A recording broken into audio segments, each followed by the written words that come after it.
Hi everyone, I am Kadal Suresh, working as a mathematics lecturer in Government Degree College, which is located at Perumalpuram, East Godavari district. Now, today we are going to know the very interesting topic which named as group theory.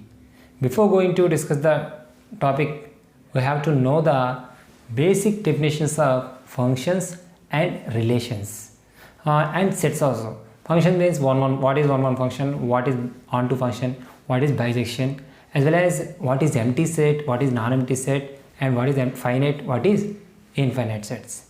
So without wasting your time, I am going to explanation. Okay, now we have to know the simple definition and basic definition of binary operation.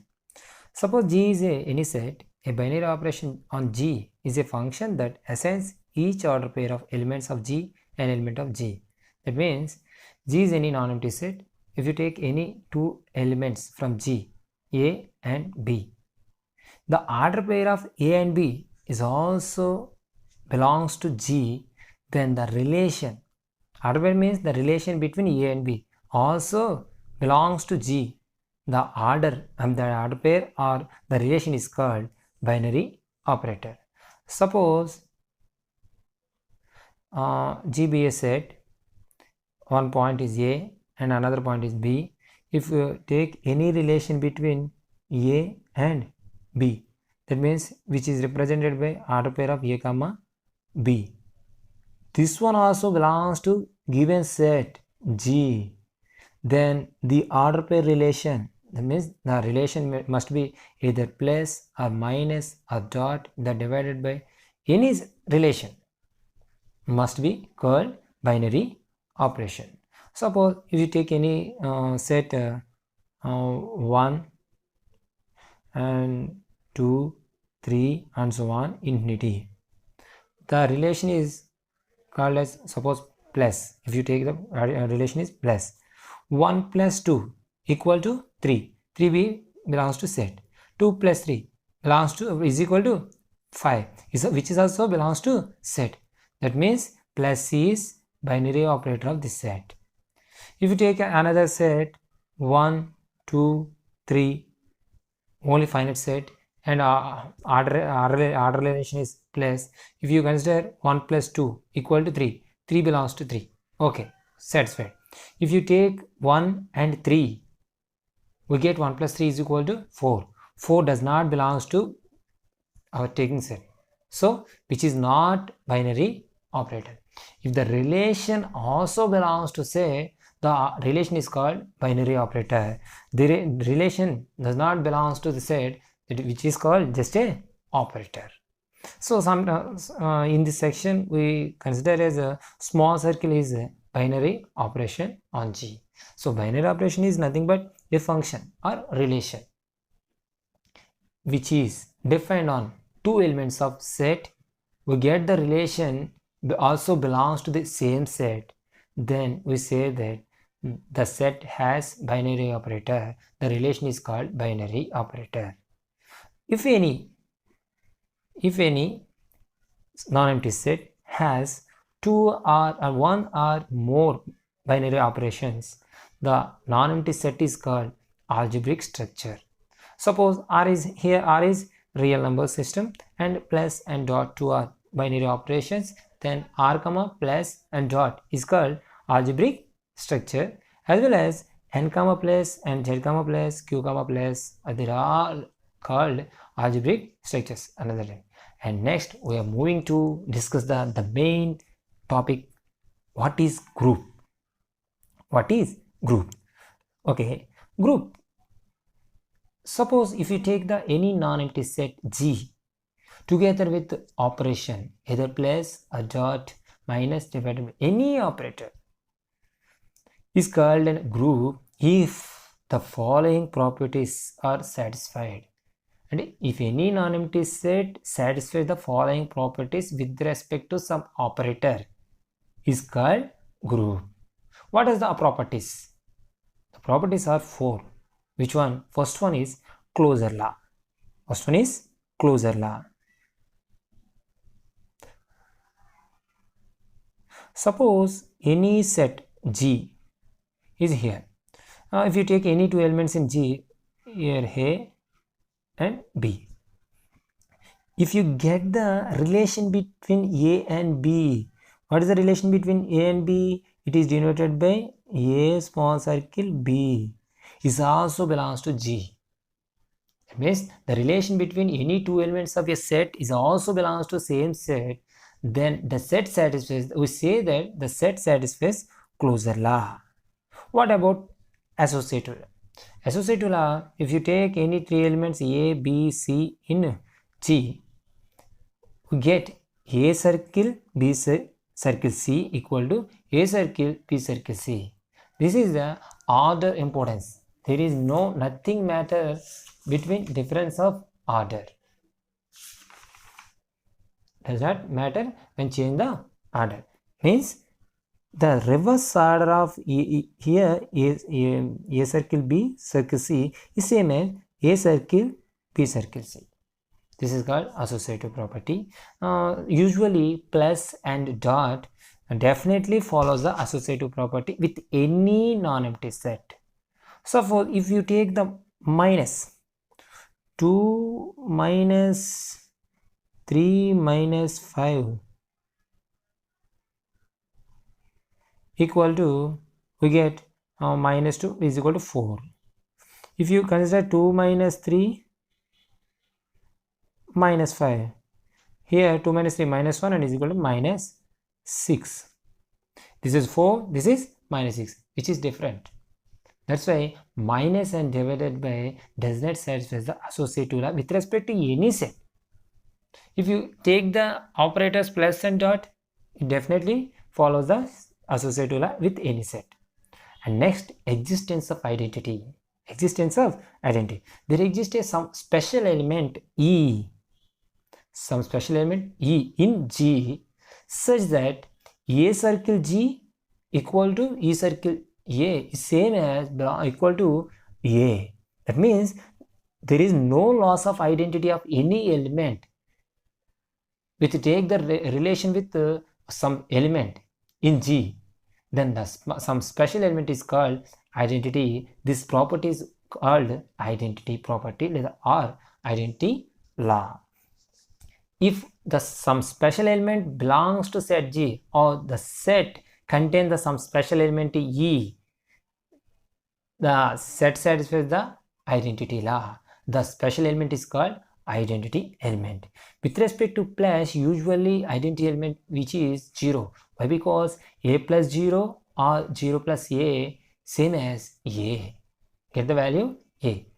If you add 0 to any element, there is no change in the element. That means 0 is called identity element. With respect to plus, if you multiply 1 with any element, there is no change of element. That's why 1 is called identity element with respect to multiplication. So with respect to multiplication, 1 is the identity. With respect to addition, 0 is the identity. And last and final one, existence of inverse. Existence of inverse. For any element A belongs to G, there exists a B belongs to G. And A is an element of set G, and there exists another element B in G such that A circle B or B circle A equal to identity element in G. That means A circle B is equal to B circle A is equal to E. That's why then B is called inverse of A. Usually with respect to plus, inverse of A is minus A. Inverse of 2 is minus 2. Inverse of 3 is minus 3. Inverse of minus 4 is plus 4. Here change the negative sign. And with respect to multiplication, the inverse of A is 1 by A. Because of A into 1 by A must be equal to 1. We get the identity. So what is the inverse of 2 with respect to multiplication is 1 by 2. With respect to addition is minus 2. If you have any element have inverse element in the same set, the set satisfies the inverse law. The element is called inverse of A. If any non-empty set satisfies the following all conditions, we say that the non-empty set is group with respect to binary operator small circle.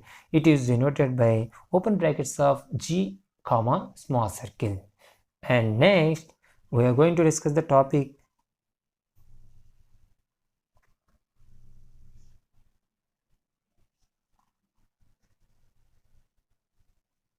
abelian group. A group G comma small circle is called abelian group or commutative group if A circle B is equal to B circle A for all A comma B belongs to G. That means G is not a non-empty set. It's a group. That means which follows the four closure law and associative identity and inverse properties. And again, it satisfies another property which is called commutative law. That's why we call abelian group or commutative group. What is commutative law? If you take any two elements in set G, A and B, if you related with A and B or B and A are same, and the reverse operation is also get the same answer, then the law property is called commutative property. The group is called commutative group or abelian group. And examples are, what are the examples of abelian groups? Which are Z comma plus. Z is a additive group. Why? Because there is a binary operator is plus and Q comma plus and additive rationals and R comma plus real numbers with addition. And similarly Q comma dot, R comma dot, C comma dot. What are the finite abelian groups? For examples, 1 comma minus 1 with respect to dot, 1 comma minus 1 comma I comma minus a with respect to dot, 0 with respect to plus, 1 with respect to 1. 0 is called 0 group or null group with respect to plus. Okay, and next we get another property, quaternion group. Quaternion group has 8 elements which are 1 minus 1, I minus a, j minus j, k minus k.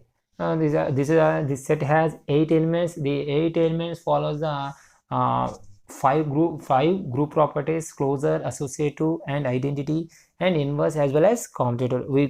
That's why we call quaternion group is a abelian group.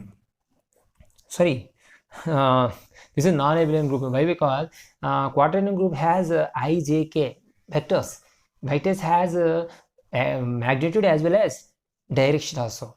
Direction means if you multiply with A and B and B and A, not value, get the no same answer. That's why it's just a group. It's not satisfies the commutative law at any time. Okay. And next, Kähler group, E, A, B, C. And simply with respect to dot is a group. And next, first, what is the applications of group theory and groups? So we have to know some basic theorems on groups. First one is the identity in a group is always unique. What is the identity in group? If any element related with some special element, we get the same element. That means the special element does not affect on taking element. That means that element is called, the special element is called identity. Is any group has only unique identity element, which states that the identity element in a group is always unique. Suppose if you take two identity elements in a group, E1, E dash, E and E dash. If you consider the E is the identity element, you get the E into E dash or E dash into A equal to E dash. Suppose E dash is the identity element, E into E dash or E dash into A equal to E. Here from 1 and 2 we get this is the same value, this is the same value, we get E is equal to E dash. And next property, the cancellation laws holds.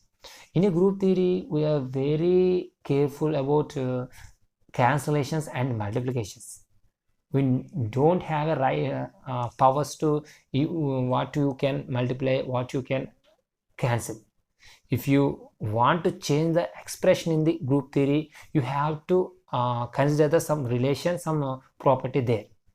If you have to apply the cancellation law on left side or right side, it must be a group. You say that A comma B comma C elements in a group G, then AB is equal to AC, then A are cancelled, we get the B is equal to C. This is called left cancellation law. And BA is equal to CA, and A is cancelled, right, and we get B is equal to C. This is called right cancellation law.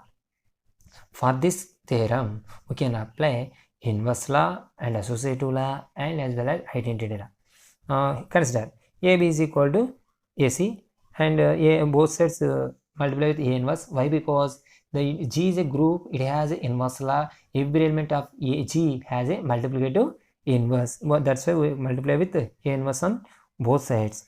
And here we can apply associative property. Why? Because here A inverse into AB is a set of elements in a G.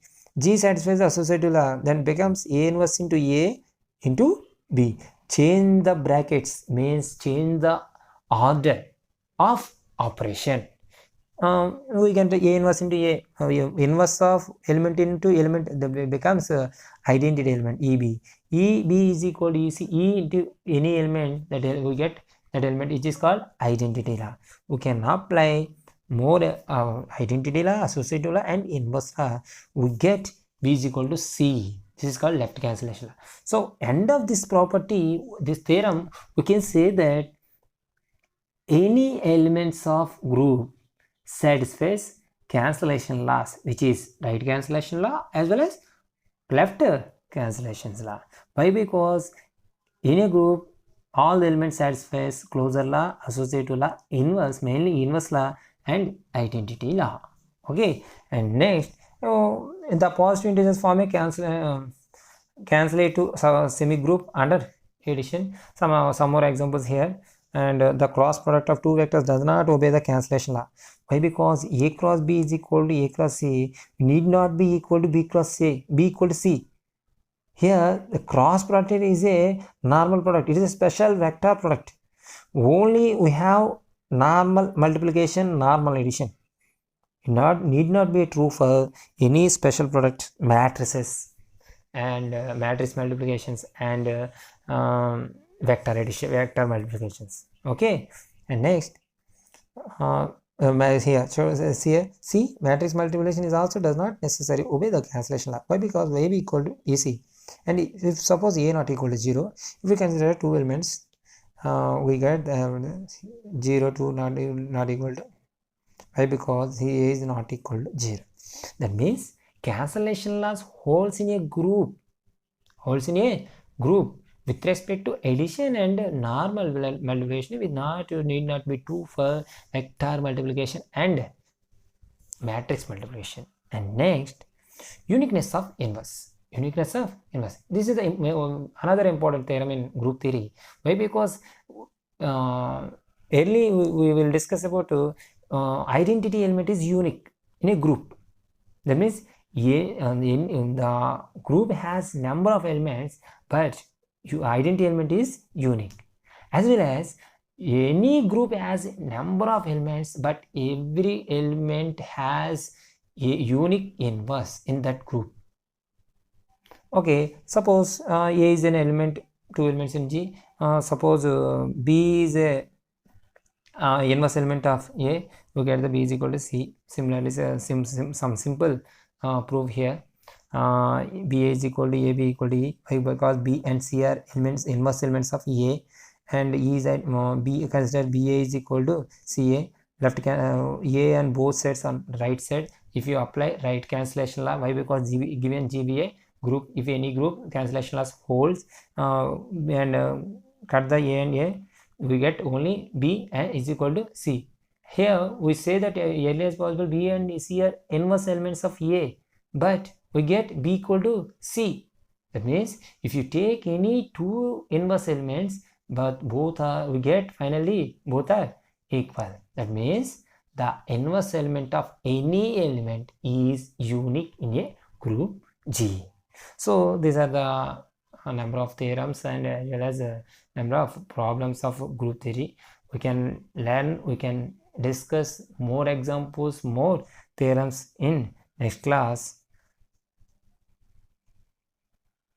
Left identity is also another theorem. reverse.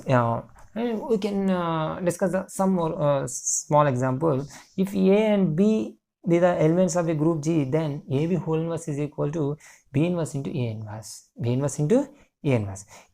If you prove this problem, we have to apply the another method. What is the inverse law? A into B is equal to B into A is equal to E. Then we say that B is the inverse of A. B is the inverse of A. That means B equal to A inverse. B equal to A inverse. AB is equal to E. Then we say that B is equal to A inverse. AB equal to E. Then we say that B is equal to A inverse. Similarly, what we have to prove? AB whole inverse is equal to B inverse into A inverse. Then we can say that B inverse into A inverse into AB. Inverse into A inverse into AB. Before that, if A and B belongs to the set G, then automatically AB also belongs to set G. Why? Because closure law holds in a G. And if A belongs to G, the A inverse must be belongs to set. B belongs to G, then B inverse also belongs to set. A inverse B inverse belongs to set. That implies A inverse into B inverse also belongs to set. We can write it. Then associative law applied in we get the only E. That means simply AB inverse is equal to B inverse into A inverse. This is the main property of group theory. And last and final theorem for today class, give a group A inverse of inverse is equal to A. That means inverse of an inverse element that is equal to element.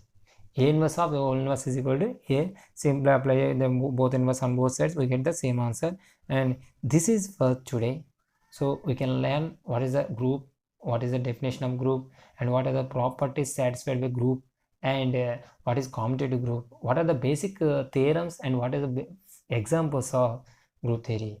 And next class we can explain another video. So I hope you enjoyed the video and you learn something about for this video. So thank you for this opportunity, and we will meet you again. Thank you.